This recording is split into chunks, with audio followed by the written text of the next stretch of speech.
Hi there, welcome to the channel. This is Rust Reality Recaps, where we cover 90 Day Fiancé, trash reality TV, and garbage human beings. To my subscribers, thank you so much for being here, and if you're new here, please do consider subscribing. To my loyal subscribers, if I am slow on the uploading schedule, I do apologize. My baby turned 1 recently, and he had his vaccines, and he's been really demanding of my time. And I have to be with him. I haven't had the time to edit and upload. And that being said, summer's around the corner. The kids are going to want to be doing stuff outside, so I'm going to be a lot busier than I have been. I'm not going to have time to edit and upload as much, so I do apologize. But don't give up on me, because there will always be content. It just might not be as much as frequently, but I guarantee the quality. I'll put more time on things, I can guarantee that. So thank you so much, and yeah, let's get into the recap. Hi, welcome back. It's episode 3 of 90 Day Fiancé Hunt for Love. Let's get into it. Last we left off, Courtney and Usman were hanging out, and then Rob and ELISE showed up to make it super uncomfortable. Yay! ELISE shows up and it looks like she's going to start an argument, but she actually ends up apologizing and taking accountability, which completely shocks Rob because he was not expecting that, nor is used to it. ELISE starts off by confronting Rob on how he triggered her because of her past relationships, feeling unloved, not valued, and how she is insecure. And you can tell while she's going off about this, Rob does not give 2 shits. Help me! Help me! He's probably imagining he's anywhere else at this point. But I really apologize how I went off on you. You can tell Rob is completely shocked at this. He's not used to women taking accountability around him. ELISE admits that she should have communicated better and that it was inappropriate the way she came at him. I am super insecure girl. Like, I'm probably one of the most insecure girls you've ever met in your life. You're gorgeous, you shouldn't be. I know. We can tell that you're insecure, ELISE. It's how you carry yourself and how you're conducting yourself with Rob now that continues to make it obvious. But it's like a me thing. Okay, there's taking accountability, and then there's this, okay? Rob did fuck up the way he handled it as well. You can't take the entire blame for how this situation played out. ELISE comes in wearing a skimpy bikini, like, you are a model from Miami. Big boobs, small waist, like, perfect hair, like, you're perfect. Why do you feel insecure? Yes, you're pretty. You're not looking at Yes, me. you're pretty.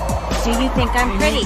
Look at me. Look at me. Look at me. I'm you're pretty. You're pretty. It's not always about appearances that make a person insecure. While they might overcompensate for what goes on inside with their appearance, it's usually how they've been treated that dictates their confidence and self-esteem. I trauma dump on people, like, the first hour of meeting them, so. Yeah, I'm guilty of that too. I'm terrible at small talk, and I'm usually pretty extra with telling stories. I don't think ELISE has any filter, and I think that's probably part of the reason Rob is a little scared of her. That's a decent theory. What do you guys think? I'm still going with my theory that she was too easy. Rob got the ick, and he also had his sights set on Jennifer, so he wanted to keep his options open. And then the way she handled it completely turned him off because of his triggers with Sophie. You guys let me know if you agree or don't. I was genuinely interested. Rob claims he was genuinely interested, and ELISE explains that her insecurity is her fatal flaw, but that she is just like every other girl and she's just afraid of getting hurt, so she puts on a front. Does that make sense? I just feel like with every man, I can't trust them in any way. So I put this wild, crazy front on. But I'm also just like a really genuine girl and super nervous of getting hurt and feeling let down.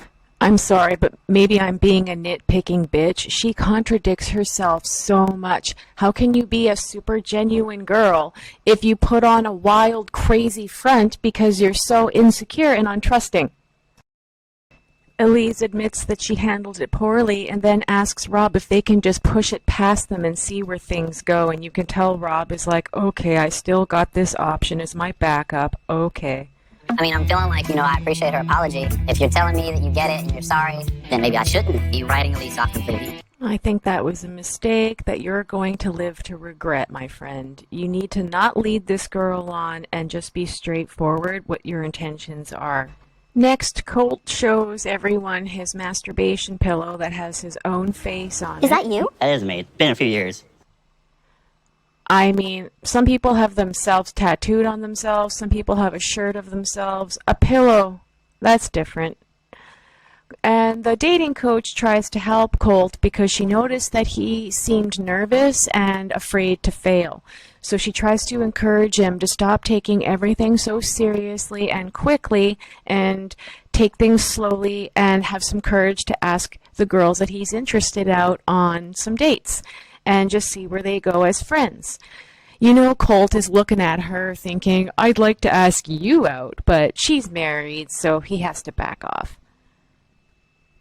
Colt decides to set his sights on May 1st and save Cortney for after.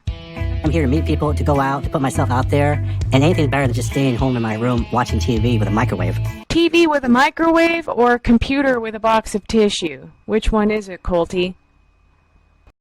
Next, Cole the pilot shows up at Jennifer's suite with a big basket of fruits. If you check Jennifer's history, she loves fruit baskets. It's the most beautiful thing I've ever seen in my life. It's a banana next to a banana. So she invites him in, and they have a really seductive breakfast that I feel weird watching. Last night was fantastic.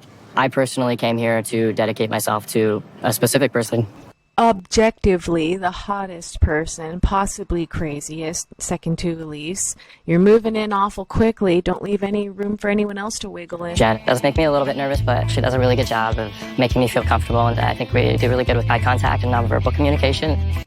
That's because she eye fucks everyone she talks to. Is that what you mean? In a soulful way, if you will. And I want to learn a little bit more about her in hopes of building a stronger connection. Yeah, so these two proceed to making me very uncomfortable with the way they eat. Yeah, I'm sorry, but this is just way too sexual for me. You know what he's thinking while she's doing that. I don't want fruit to make me this uncomfortable. You guys need to stop. I don't need to see this. No one wants to see this. It just makes me uncomfortable. Stop it. I'd rather look at the coffee and the fruit and the flowers and the breakfast tray. That's a happier sight to me than that shit that you just forced me to watch. Oil brought a huge thing. She's talking about the fruit tray, okay? The fruit tray. Unfortunately, the weather is against them. It ruins their little seductive hot tub, pool, breakfast, whatever they're doing, so they have to go back inside. Jennifer is hoping that her and Cole are sexually compatible and that he is not a pussy. In her words, not mine. Whoa, Cole, what the hell was that? That was creepy. This guy is thirsty and full of demons. I don't want to inappropriately touch you. You can touch me later. This girl likes alpha men. She wants a man to take charge. So in case the seductive pool party wasn't enough, Jennifer continues to ask Cole what he's into sexually. I really don't care, so we're gonna move past it. If a man gets scared because I tell him that I want to tie him up, he's a pussy. Tonight, Johanna gathered us together and we're going out to a club. And I think it's important to tell Tim about the rumors that Jen is spreading. This is some hot tea. Do you think I'm not gonna share this? Dance fever, we can cut a rug. Tim, your age is showing.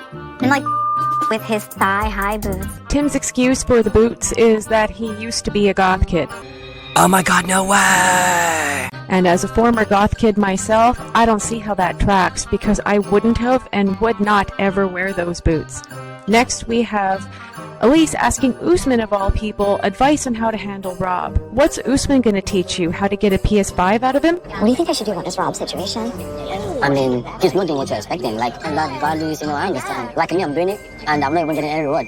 What reward? And what values have you put out, Usman? You've done nothing. It's like so weird how the brain works like that. Do you feel like you're lacking genuinely? I think I do. I don't know if he has the right intentions, so I'm a little bit hesitant. ELISE, stop it. Scrape up what dignity you have left, give up and move on. He's made it perfectly clear he's not into you. Oh, she's gonna talk to him again tonight. Okay, so I'm gonna talk to Rob, and you're gonna talk to Courtney. Oh no, this is a terrible idea. She's gonna embarrass herself more. I'm excited to see where it's gonna go with Rob. Humiliation for you. Drama. Debauchery. Nothing good. Either this girl specifically honed in on him because she doesn't like the rejection, she's dumb, or someone put out the theory that she's seeking more screen time and she's going to get it through Rob, which would actually make her smart. Next, we're at the club, and Rob sees an opportunity to try to talk to Jennifer, but he gets about 2 words in before Colt comes back to cock block him. It's kind of funny how men have this non-verbal communication when they're competing. Yeah, I do that. I would like put on the back of your neck. Hey guys, how's it going? It's going good, bro. Good to see you again. What's your name? Colt. Colt, we met briefly last night. I'm so bad at that. You're good, man. You were in the middle of an argument. Remember? Yeah, no worries. The low-key shade. Rob's like, I know what you're doing, bro. I'm like, Men know each other, and they can read each other and their actions really easily. with Jen, I feel like there's definitely like a connection, like we're vibing. But then this Cole pops up right behind her. You're nothing but a cock-blocking machine. I don't know what you are. You're like the Israeli Iron Dome defense system, but with vaginas instead of missiles. What? You're like some sort of cock-blocking Terminator sent back from the future to cock-block humans. Oh, the robot should have sent you instead of Arnold Schwarzenegger. You could have cock-blocked John Connor's parents and he never would have been born. Cole is your biggest competition. He is going to cock block you. You are not going to get a chance with Jen as if he has any say in it. Cole makes his best move to seem like a white knight in shining armor by throwing as much shade on Rob as possible regarding his messy history at their resort so far. Girl, the shade of it all. Next, Tim approaches Rob to discuss his intentions with Jennifer and discourage him, while Elise is literally stalking and staring in the bushes. Are you telling Jennifer? I just asked him the same question. I am like, conflicted on talking to Jennifer. She is very pretty. Maybe be a little less obvious about it, Elise. Just a word of advice. My friend, and I'm just gonna tell you, like, you would be better off finding someone.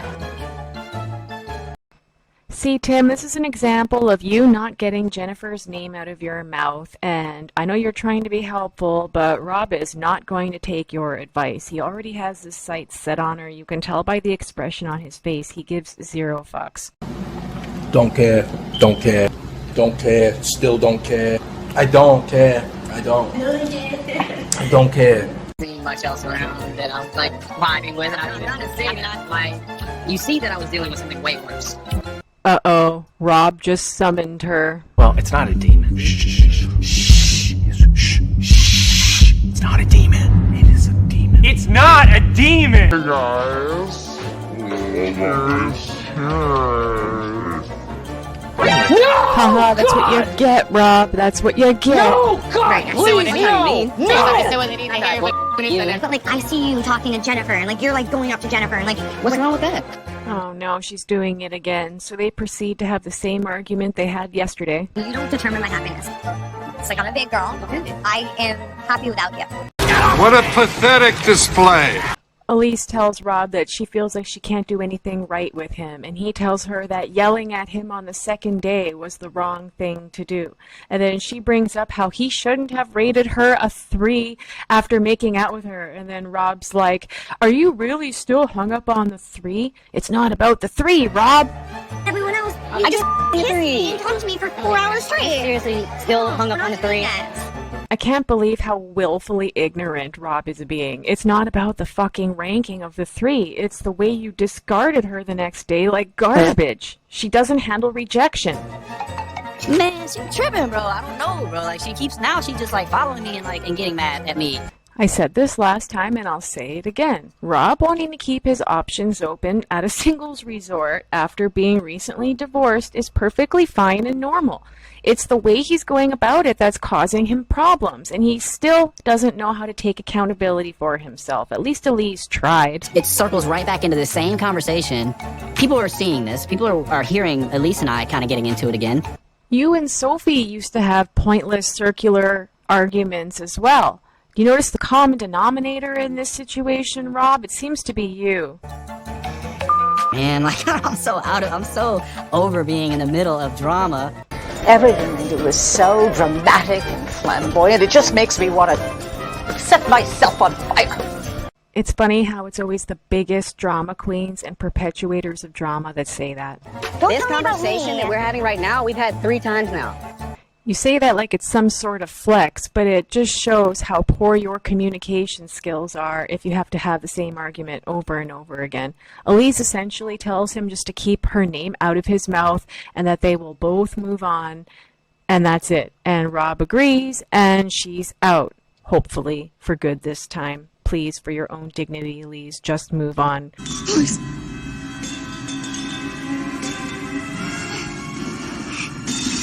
Stop. Rob is not the catch that you think he is. Okay, I will do that. Done. Cool. Next, we learn how Cortney feels about Colt. She had a different opinion of him from before. Cooler than I thought he would be. Like, I did not expect him to be like that. I thought he was gonna be an asshole. Like, I've seen him like yelling at his exes, yelling at his mom, yelling at people. I'm like, this is not the Colt that I'm getting to know. He's sweet and like a teddy bear. I think the Colt we've seen before is the real Colt. He's just on his best behavior now. This scene cracked me up so good. Everybody's dancing, vibing, having a good time, except Tim, of course. And then we get this shot with no music at all, and May is watching, of course, of Colt's dance. And That chicken dance thing that he's doing? Tiffany aptly calls it the chicken dance. It's super embarrassing. I mean, I'm a terrible dancer, too. I think Cole got the wrong memo. Like, if you wore a sweater to a Mexican disco, he's sweating profusely. Colt. I gotta tell you. What? You gotta tone it down. Chantel swoops in to save him, and shortly after, Colt makes his move on May, who had witnessed that entire display, might I point out. Do you have any dates planned, I guess, what I'm asking? No, no, not yet. Colt is sweating and nervous, but he makes his move, and he asks May if she would consider going on a date with him. Would you be interested in going on a date with me? You can tell by her facial reaction that she is not into it, but she doesn't want to hurt his feelings. Kill me now! It's super uncomfortable, but she lets him down easy. She tells him that we vibe, but that we're good as friends, that she's not ready to date him. And Colt takes the rejection really well. It must have been really hard for him. Something gives me the idea that he's faced a lot of rejection, though, and it's not his first time. He might have some practice at it. I think that we vibe, Yeah. but dating, not sure about. Okay. I'm just, to be honest, like I just Okay. have to be super honest about that. She tells us, or the cameraman, that he's straight up not her type and that she doesn't want to waste her time. She could play video games with him, though, which made me laugh. Colt is a very sweet guy. I just don't want to waste my time. He's not my type. I can play video games with him, but that's pretty much it. The first time I heard that, I laughed so hard. What kind of video games do you guys think she plays? MMOs, RPGs, shooters? Let me know what you think. So Colt takes the rejection like a slap on the chin, like a good old chap, and he thanks her for her honesty, and then she awkwardly scurries off to go dance away from him. Super uncomfortable. I wonder if we'll see her interacting with him again. Ready? I'm gonna go dance and stuff. I'll see you later. Colt admits that while he took this gracefully and acknowledges that she was sweet and let him down easy, that this was still really painful for him and kind of cut him deeply. I'm having a hard time feeling sympathy for him, though, because knowing his backstory and lore that he's cheated on every single girlfriend he's had. Being rejected by May has made me feel kind of low right now. And having the record I do with women, it's hard. You know, I definitely don't have a winning streak, and at this point, I'm losing my confidence. You've had plenty of confidence in the past, though, Colt. So what's changed in the last few years? You brought this on yourselves. For those of you who don't know, Colt's prior marriage ended with his own cuck story. Check out Kibbles' channel for the tea. Next, we get the delightful scene of Cortney confronting Tim about the rumor. I heard that you like to watch. I heard that you paid for her to have a male stripper and you felt turned on watching her with a male stripper. Tiffany is not impressed with this information. She doesn't think that Cortney's being a very good friend to Tim. She thinks that Cortney is lapping up the drama. I think this is Courtney enjoying the pot stirring. I 100% agree. She is 100% pot stirring. Look at those eyes. She's like a dog with a bone right now. She can't help herself. Tiffany is also convinced that this is enough to set Tim off. You wouldn't hook up with her, but you like to watch. Oh my god, Courtney. I usually like you lately, but this is a bit much. Her face just gives it all away how much she's enjoying the pot stirring. Like her eyes are giving it away entirely. She's a terrible poker face. Tim is choked. He doesn't understand why Jennifer is spreading rumors about him and trying to make their past seem like it had a gay thing. Tim has been saying for the last 6 years that he's not gay, and I mean, because he's denying it, we pretty much just have to accept his answer. But there's a lot of curiosity around his sexuality. I don't want every girl in this place to think that I'm a gay man trying to portray myself as straight and that they would just be wasting time with me. My theory is if he's not asexual, he's like a demisexual, or whatever the term is when you have to have an intellectual and emotional attraction, because it does seem like he's let a lot of his very attractive girlfriends on with no desire for them. She's still salty. I think that I'm probably the only man that had the opportunity to have sex with her that was like, nah, I'm good. Which is 100% fine, but it leads a lot of people to wonder if you're gay or not. So Tim's had enough. He goes and he confronts Jennifer and asks if they can talk about this. Hold on a second. What? You keep going around saying all this about everybody that I like men, I like watching strippers. So Tim asks Jen, what is this shit that you're saying about me? And then Jen says, is it not true? Didn't it happen? Tim doesn't deny it. He says that it absolutely did, but why are you trying to spin it like it's a gay thing? Because you are being talking about me too for the last 7 years, and now it's my turn. And everything okay? Wow, even her bitch voice has a sing-songy flirtiness to it. Chantel jumps in.